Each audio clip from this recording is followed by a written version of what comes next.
Oh, you're from Cork? I'm from Okay. Cork. I was born in Cork, but I'm Were you? Yeah, Well, yeah. was there PJ, any whatever. Cork references in the film or Cork jokes that you needed explained to you?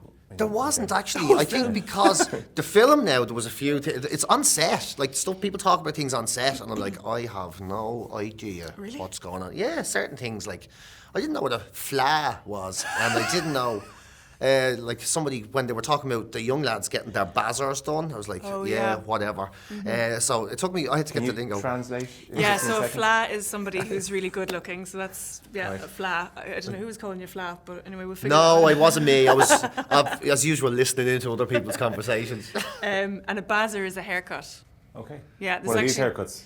Yeah, one of those haircuts. Well, no, it's just a bazzer. And like if I get my haircut, I've gone for a bazzer. That's what it's called. There's actually, See? yeah. It's a whole new world out there. Bazzer. But He got a bazzer after the haircut. Right.